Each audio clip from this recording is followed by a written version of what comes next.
سرخط خبرها. اعلام آمادگی رهبر ایران برای کمک به کاهش تنش کابل و اسلام آباد. مجتبی خامنه‌ای بر بهبود روابط افغانستان و پاکستان تاکید کرد. تضمین دی افغانستان خواته باید ورکی. رشد اقتصاد افغانستان در سال 1404 خورشیدی. وزارت اقتصاد افزایش صادرات و تولید را عامل رشد اقتصاد کشور می‌داند. هغه مهم عوامل دي چې د ناخالص کورني تولید زیاتوالی او اقتصادي ودې لپاره یې لاره پرانیستې ده. و هشدار تند ایران به بریتانیا. عباس عراقچی میگوید که استفاده امریکا از پایگاه‌های بریتانیا همدستی در اقدامات خصمانه تلقی می شود.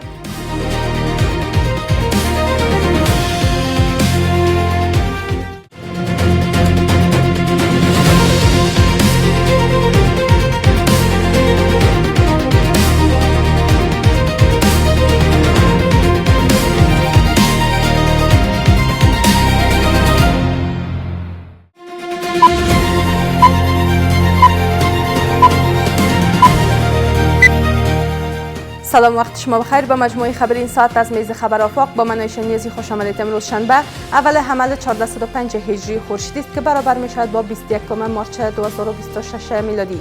مشروع خبرها.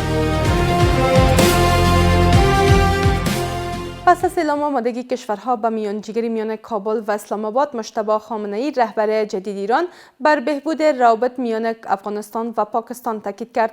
رهبر جدید ایران گفت که به سهم خود آماده انجام اقدامات لازم برای بهبود روابط کابل و اسلام آباد است. گزارش از ناهیتا اندر.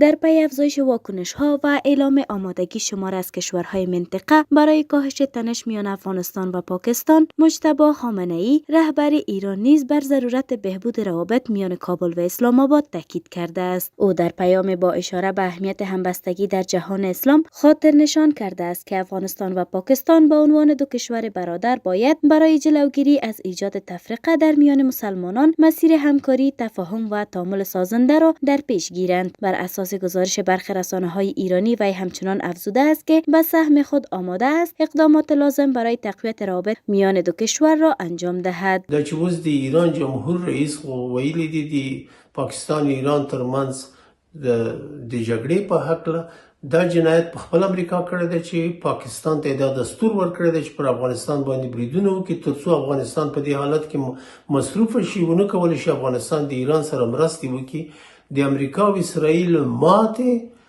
د نړۍ ژیوپولیټیک پرابلمونه، اقتصادي بحرانونه له منځه ځي او افغانستان به 100% د دغه بحران څخه وژغورل شي. همزمان با گفته‌های رهبر جدید ایران برای پایان تنش میان کابل و اسلام آباد، شماره از آگاهان مسائل سیاسی پاکستان را متهم می‌کنند که با اقدام تحریک آمیز ثبات منطقه را برهم می‌زند.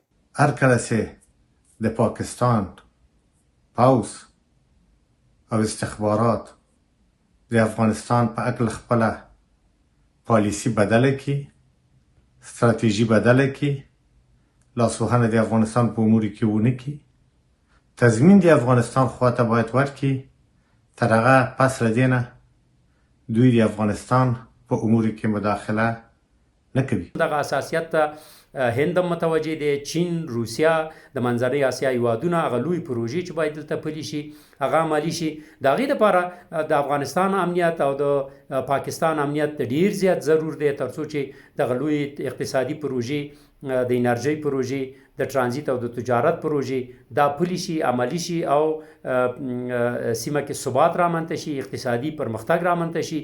دا حاله کېدلی شي چې د سیمې هیوادونه آرام وي. این در حال است که پیش از این کشورهای همچون چین و ترکیه نیز از آمادگی خود برای میانجیگری و کمک به کاهش تنش میان کابل و اسلام آباد خبر داده بودند. این تحرکات نشان دهنده نگرانی منطقه‌ای نسبت به تداوم بی‌ثباتی و تاکید بر ضرورت همکاری میان کشورها برای حفظ ثبات و امنیت در منطقه است. وزارت اقتصاد از رشد اقتصاد کشور در سال 1404 خورشیدی نسبت به سال گذشته خبر داده است. سخنگوی وزارت حمایت از تولیدات داخلی، افزایش صادرات و تحکیم روابط با کشورهای منطقه را از عوامل اصلی رشد اقتصاد کشور می‌دانند. باز هم گزارش از ناهیدا اندر.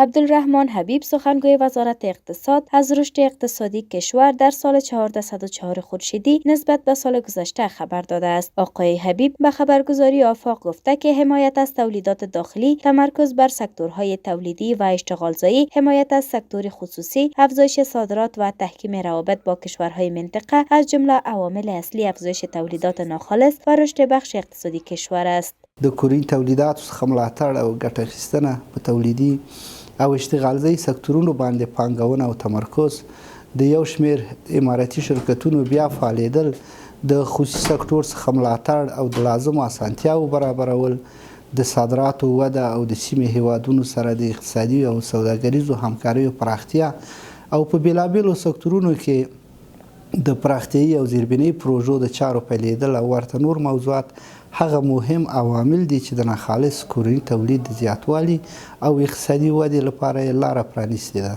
با این حال بانک جهانی در آخرین گزارشش گفته بود که اقتصاد افغانستان با چالش‌های جدی روبرو است. بر اساس ارزیابی بانک جهانی، تولید ناخالص داخلی در سال مالی 2025 حدود 4% کاهش داشت. آگاهان میگویند که دستیابی به رشد اقتصادی در افغانستان، فراهمسازی زمینه مناسب برای سرمایه‌گذاری و تقویت تولیدات داخلی ضروری است. به باور آنان، اگر شرایط لازم برای فعالیت سکتور خصوصی مهیا شود و صادرات کشور افزایش یابد، اقتصاد افغانستان میتواند به سوی بهبود و توسعه حرکت کند. خب شما میفهمین که هر از گاهی که ما خواسته باشیم حرکت بکنیم به طرف رشد اقتصادی، ما نیاز به ای داریم که در کشور سرمایه گذاری ها صورت بگیره، تولیدات داخلی افغانستان افزایش پیدا بکنه، صادرات بیشتر شود.